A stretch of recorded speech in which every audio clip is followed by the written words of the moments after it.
When we are working with watercolor paints, it is very important that you can see your paper through, that it's kind of transparent. The way that we work with watercolors is you take a watercolor brush, make sure you are not using one of the stiff bristle brushes. These need to be really soft because it soaks it up a lot better. What you do is you first dip your your brush into water, and your brush acts like a sponge. So I have a whole bunch of water in here, and the way that I use a color is, say I want pink. I don't have pink. So what you do is you take that water and you make a puddle into your color. Then you wipe your brush off so there's not really any more water in there. And this is like a dry sponge now, that if you were to dip it back into the paint, you can create a puddle up here. And that will be a much lighter color. So when I paint the ears of my bunny, I'm not really dipping it at all, but I can have a light color by using less paint. And see how far it goes? I don't really have to do any more dipping. Okay? So say I want to make a yellowish orange for my flower, or maybe a reddish orange because I already have this here. What you're going to do is I'm going to want a little bit more of that red, so I take the red, I don't need any more water in there. I'm going to make a puddle up here, and I think I want to mix that with some yellow. So I completely wash my brush off before changing colors. And I'm going to create a puddle in the yellow, mix it up. And the way that I create the mixed color is by soaking up that puddle of paint water, putting it back up here, and it makes a new color. All right, so maybe I want that for the flowers here.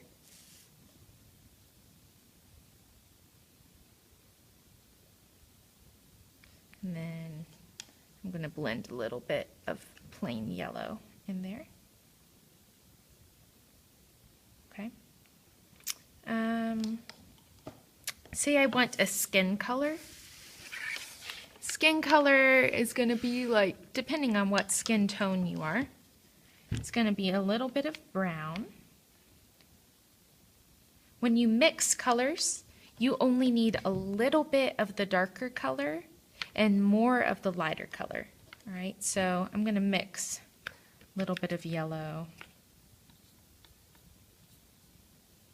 a good bit of orange. And I think I like that color, maybe a little more brown for my skin tone. So see how that made a new color? And then I'm ready to paint the body. Not quite the color that I wanted.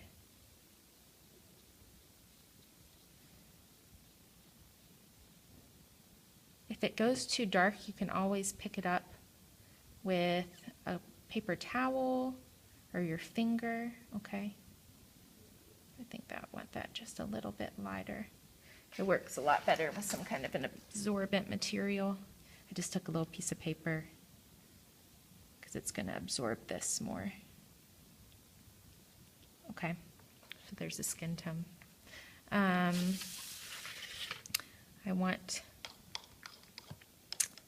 So say I want two colors next to each other.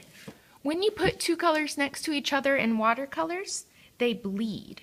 So if you want two colors next to each other to stay separate colors, you need to wait for it to dry because, for example, I'm going to work on these people. And I want to have blue pants and a skin color here. So that's way too dark. There we go.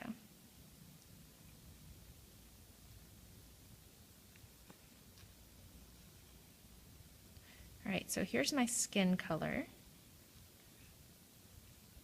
And say I wanted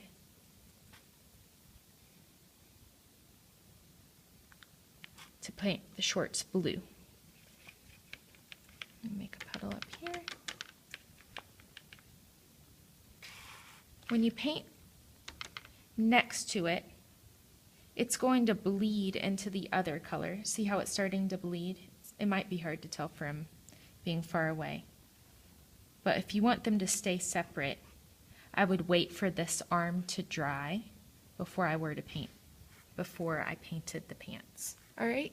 And so you just go around to all your details and everything and paint.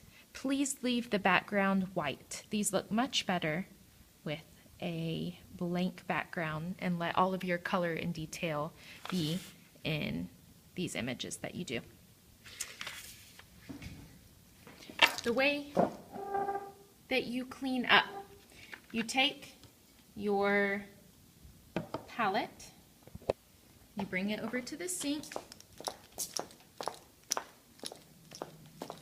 and we want these watercolors to dry out. And if I were to close it up, all of this is going to make a big mess and run into the colors. So what you do is you turn on the sink very gentle and you just wash off your top.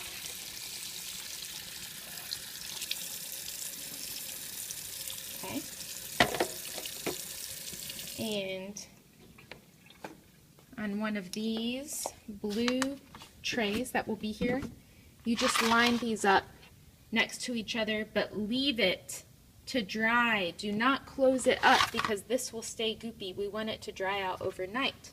The way that you clean out your paintbrush, I'm not going to demonstrate because it's right here.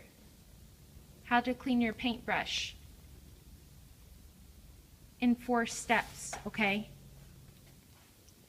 So that is how you clean your paintbrush. Please put them up with the brush side up. Have fun. Oh, I forgot to say, you can put your